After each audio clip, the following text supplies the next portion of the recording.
iba muy brevemente a nombrar que esta cuarta ola tiene 3 olas anteriores. Si nos atenemos a la periodización de las olas feministas que nos han enseñado filósofas como Amelia Valcárcel y Celia Morós, recordar muy brevemente que la primera ola sería el feminismo ilustrado, que se inicia a finales del XVII y se extiende en todo el siglo XVIII, que es un feminismo reducido, pero es un feminismo que reclama que las mujeres se incorporen a la consigna de igualdad y que entiende que el incorporarse a esta consigna pasa fundamentalmente por el acceso de las mujeres a la educación.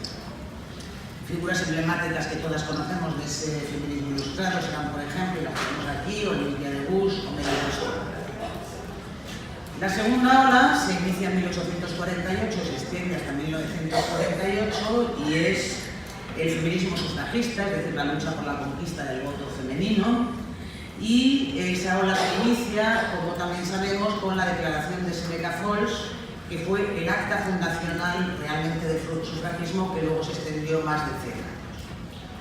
Y si hablamos de la tercera ola, nos referimos al feminismo de los años 60-70, cuando el feminismo comprobó que aunque se había conquistado el derecho al voto y se había accedido a la educación y a algunas profesiones, lo cierto es que la exclusión de las mujeres, la exclusión patriarcal, pervivía en el ámbito público y privado.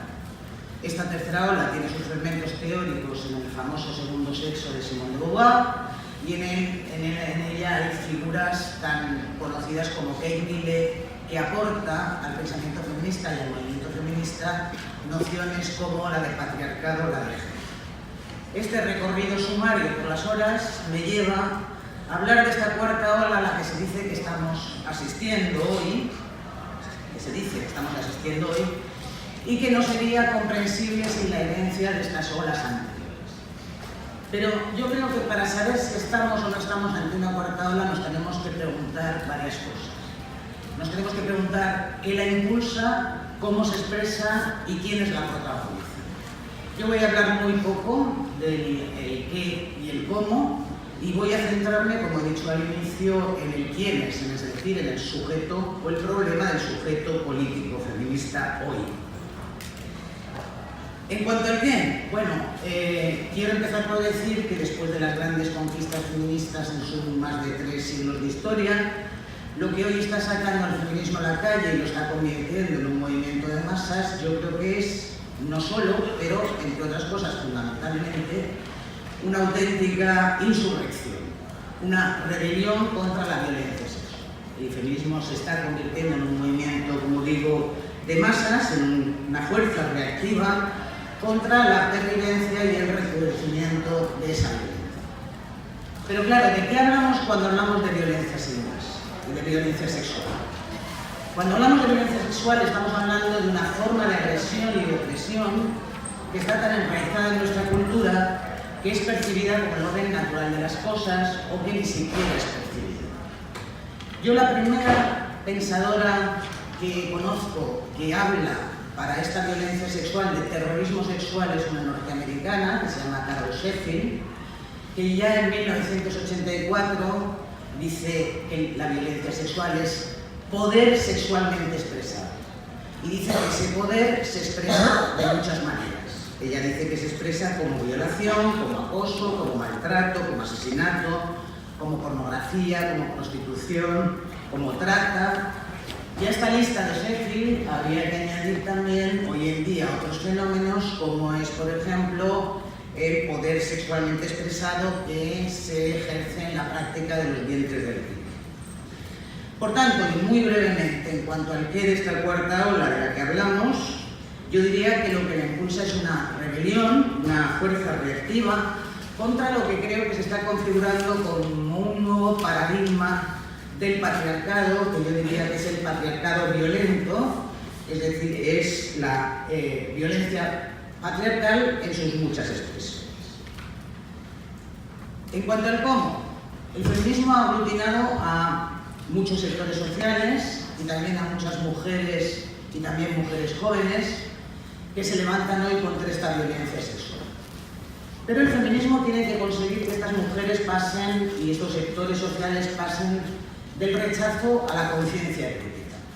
Es decir, que no se trata de que se queden solo en condenar los efectos más cruentos de esa violencia, como pueden ser los asesinatos, sino que se trata de que tomen conciencia de que esa violencia es estructural al sistema patriarcal. Bueno, en esta cuarta ola, que reacciona contra este paradigma violento, cobra protagonismo también el paradigma de igualdad. Pero no se trata solo de la igualdad social y política, sino también de la igualdad económica, porque como ya lo ha dicho Rosa y yo no lo voy a repetir, hoy el feminismo es mayoritariamente un feminismo anticapitalista que entiende que patriarcado y neoliberalismo se coimplican y se retroalimentan. De manera que en este levantamiento contra la violencia patriarcal prima un paradigma que reclama la igualdad en un sentido profundo. La igualdad política, la igualdad social, pero también la igualdad económica. Bueno, que el paradigma de la igualdad es necesario para que se llegue a una justicia de género es algo que en nuestros días ha analizado, entre otras, fundamentalmente una pensadora feminista norteamericana que se llama Nancy Fraser. Nancy Fraser habla de dos paradigmas para que se haga la justicia feminista. Ella dice el paradigma de la redistribución y el paradigma del reconocimiento, es decir, la reclamación de igualdad por un lado y el reconocimiento de las diferencias por otro. Y el feminismo para ella tiene que atender a estas dos caras. El paradigma de la redistribución sería el que responde a la reclamación de igualdad y al reparto de recursos y de riquezas entre hombres y mujeres. Y por tanto, es un paradigma que lo que tiene que proponer es una transformación político-económica. ¿Para qué? Para acabar con la desigualdad de poder y de recursos, precisamente entre hombres y mujeres, que para Fraser tiene su arraigo en la división sexual del trabajo. Bueno, según Fraser, a partir de los años 80, lo que ocurrió es que se impuso el paradigma del reconocimiento de las diferencias. Esto es lo que Rosa ha dicho, que el feminismo se miró hacia adentro. Efectivamente, el feminismo se miró hacia adentro y reconoció la diversidad de las mujeres por razón de la raza, la clase, la preferencia sexual. Y esto ocurrió sobre todo a partir de los años 80, cuando el feminismo, particularmente el lesbiano y negro, criticó el feminismo tradicional porque no sentía que estaban representadas en él sus diferencias y denunció que el feminismo se centraba en las mujeres de clase media, blancas y heterosexuales. Y a partir de ahí, dice Fraser, el feminismo quedó atrapado en la órbita de la política de la identidad. Y ella dice que quedó atrapado porque el paradigma del reconocimiento de las diferencias entre mujeres eclipsó las urgencias de la desigualdad. Bueno, ¿por qué cuento todo este rollo? Todo este rollo me interesaba porque a partir del reconocimiento de las diferencias entre mujeres, de este momento, digamos, en los años 80, se plantea un problema para el feminismo. ¿Cómo pensar las identidades que se presentan como diversas? Es decir, ¿cómo evaluar las diferencias? La propia Fraser dice que no todas las diferencias deben ser reconocidas, que no todo vale y que hay que rechazar aquellas diferencias que provocan subordinación o generan desigualdad. Ella dice que lo que hay que hacer es orientarse a un reconocimiento crítico que nos permita distinguir entre las diferentes diferencias aquellas que no nos interesan en tanto que mujeres. Pero claro, el debate acerca de cómo reconocer las distintas identidades, cómo reconocer las diferencias entre las mujeres, abre también un debate que es el debate de cómo pensar el sujeto político feminista. Voy a hablar un poco, entonces, como ya dije antes, y es en lo que me voy a centrar, del sujeto político feminista, es decir, del quién es, en lo que se dice que es esta cuarta ola. No sé si quiero ir deprisa para poder acabar. No, no tengas prisa. No tengas prisa. Vale. No tengas prisa. Bueno, en cuanto al quién es, hay quien defiende que estaríamos ante una cuarta ola porque el sujeto del feminismo habría cambiado. Y estas son las propuestas que vienen de la llamada teoría queer y del transfeminismo. Estas propuestas modernas se vinculan sobre todo con la filósofa norteamericana Judith Butler, que muchas conocemos, sobre todo a partir de que Judith Butler publica el libro que tuvo gran impacto en 1990 del género en esto. Aquí Butler sostiene que todas las identidades son opresivas y excluyentes. ¿Por qué?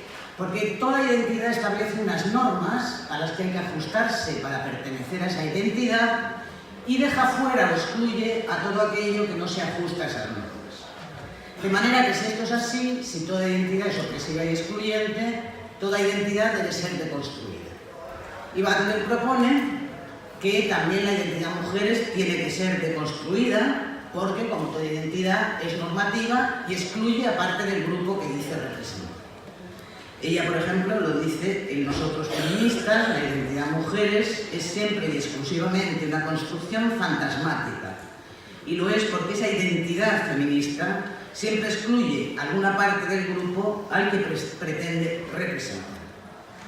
Estaríamos ahora en un momento de posfeminismo en el que el sujeto ya no serían las mujeres, sino un sujeto en coalición de identidades que surgen y se alían en su resistencia al orden heteropatriarcal. Es decir, identidades que se alían como los gays, las lesbianas, los transexuales, los transgéneros, los bisexuales, etc. Y se habla entonces de un nuevo sujeto. Pero claro, lógicamente ha habido quien ha visto un peligro para el feminismo en estas propuestas posmodernas.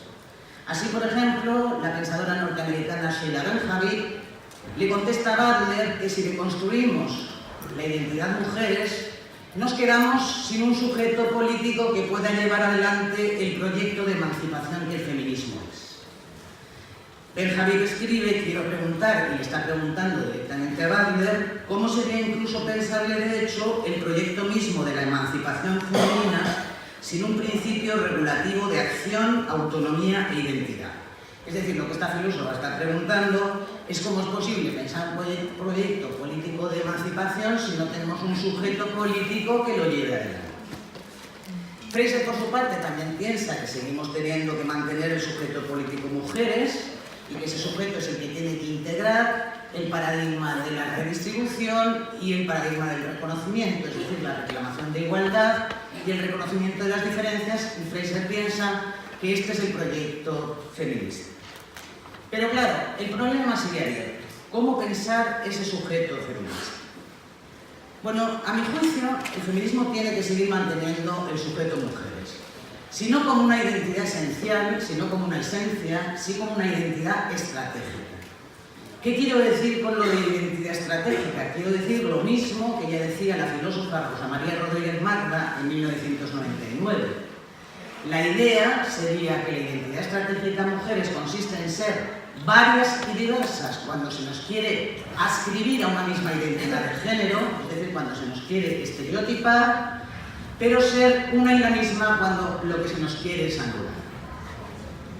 Hoy parece que hay que pensar el sujeto feminista en alianza con otras identidades que se crean en su resistencia al orden heteropatriarcal, con colectivos gays, lesbianas, transexuales, bisexuales, transgénero, etc. Pero lo que también creo es que de lo que no se trata, por supuesto, es de disolver el sujeto del feminismo en esas otras identidades, en esas otras colectividades que deben tener sus propios sujetos.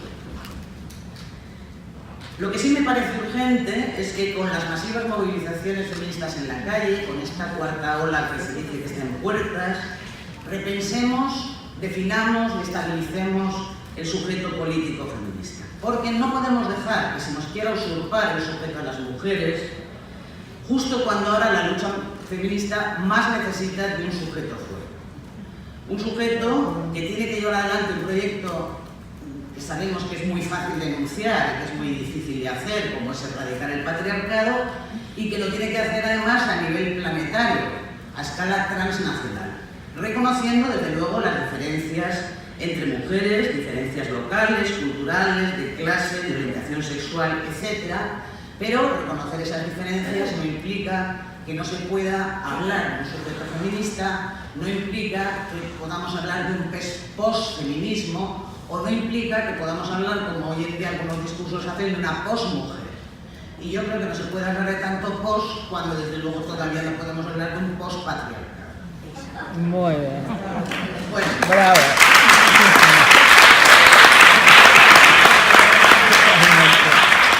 quiero seguir, porque me da tiempo yo creo, quiero seguir haciendo algunas reflexiones a partir de lo dicho para dejar más claro por qué creo que hay que ser tan críticas con las propuestas del sujeto político que se derivan de la teoría queer, ¿no? De la llamada teoría queer. Antes de nada, ¿qué es eso de la teoría queer? Muy brevemente. La teoría queer surge en los años 90 en Estados Unidos y surge fundamentalmente a partir de los análisis feministas, sobre todo de la filósofa Judith Butler, a quien he nombrado, y de las reivindicaciones de los colectivos LGTBI.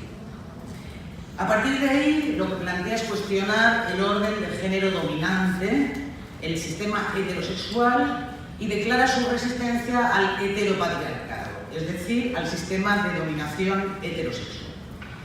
Para definir eso de queer, sin que resulte demasiado parcial por mi parte, voy a leer la definición que da uno de sus teóricos más representativos hoy en día en España, que es David García Córdoba.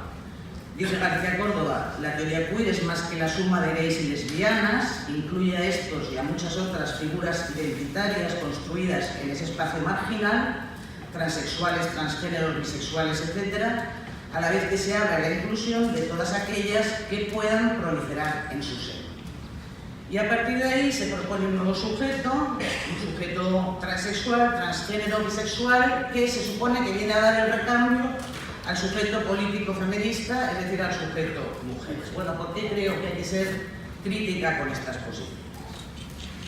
El pensamiento feminista contemporáneo ha reflexionado sobre el sexo y el género y ha puesto en cuestión las normas de género que imponen una normatividad sexual obligatoria. Y la teoría queer hereda esa crítica, pero la vuelve contra el discurso feminista y acusa al discurso feminista y al movimiento feminista de mantenerse en el marco heterosexual. Casi todos los teóricos queer, por ejemplo en España Javier Sáez lo dice muy claramente, resaltan que una de sus herencias fundamentales es la crisis del feminismo. Y al hablar de la crisis del feminismo se refieren a cómo en los años 80 mujeres lesbianas, chicanas, negras denunciaron que no se sentían representadas en el feminismo hegemónico, como ya lo he comentado antes. Efectivamente, a partir de esos años se puede decir que el feminismo se diversifica y se fragmenta tanto como las propias variables con las que interactúa.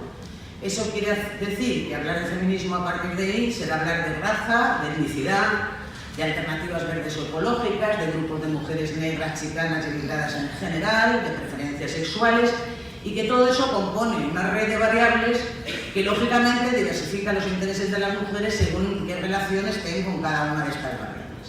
Ahora bien, no hay que confundir un espectro tan diversificado con algo así como un declinar, una crisis, un acabarse del pensamiento y el movimiento feminista. Yo creo que antes bien lo que se puede decir es que a partir de esos años 80 hay un enriquecimiento del feminismo por el cual este abre su mirada a una pluralidad de realidades.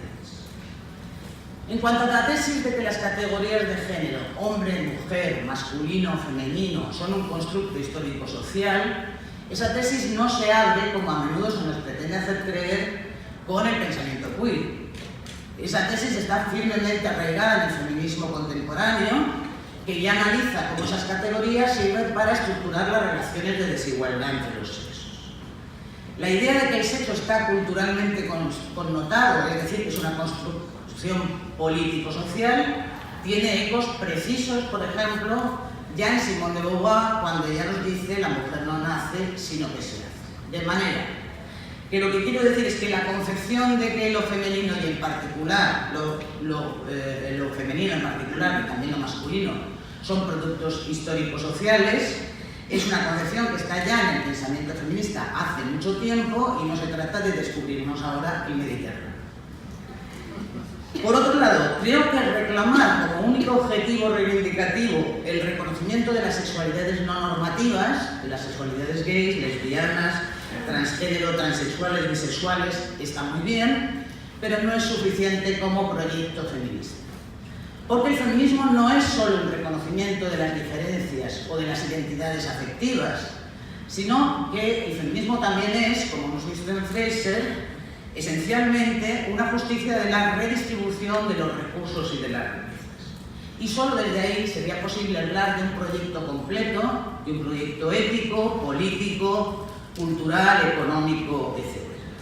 Dicho de otra manera, poner el foco de la reivindicación en las reclamaciones de libertad sexual no será suficiente para impugnar el patriarcado como sistema de dominación total. Porque, a mi juicio, entender el patriarcado solo como heteropatriarcado es algo reductivo. Porque definir el patriarcado como sistema de dominación sexual es obviar que el patriarcado también es un sistema de dominación política y económica, y que el feminismo tiene que impugnar el patriarcado en toda su complejidad. Ahora bien, ha habido quien ha afirmado que la teoría queer no puede protagonizar una transformación político-económico de la sociedad, en la medida en que sigue dentro de la ideología neoliberal.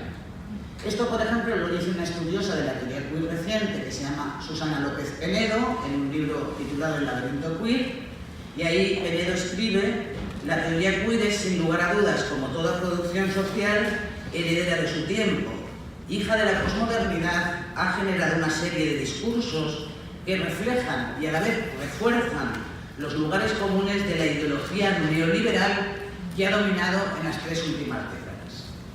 Esto es tanto como decir que la teoría queer refuerza el neoliberalismo porque se queda en la reclamación de poder elegir libremente en el campo de la sexualidad. Y lo hace además como si esta fuera una elección libre e individualmente decidida. Con lo cual, parece que esta teoría sigue presa de la misma idea de libertad que el neoliberalismo nos quiere vender. Bueno, una última consideración que voy a recoger de todo lo que vengo diciendo nos lleva de nuevo a la idea del sujeto feminista, que es el meollo de lo que quería contar aquí.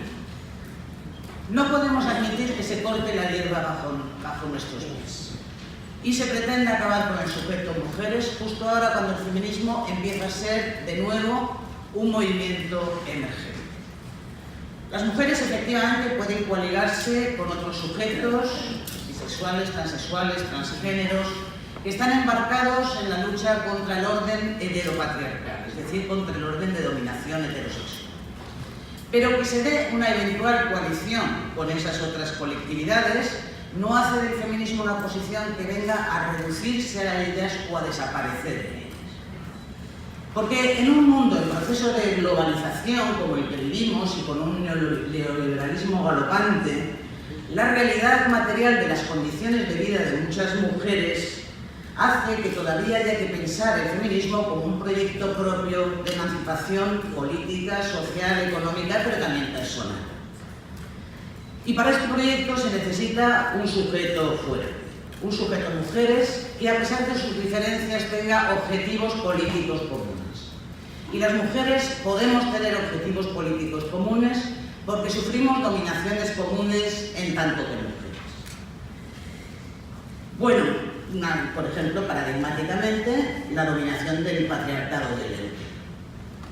Bueno, en definitiva, ya no me enrollo más, yo voy a concluir muy brevemente diciendo que para mí hay una cosa que está clara, y es que defender hoy que se deconstruya el sujeto mujeres, que prescindamos de él como sujeto político del feminismo, yo creo que no puede venirle bien a nadie si no es a los propios intereses del patriarcado. Gracias.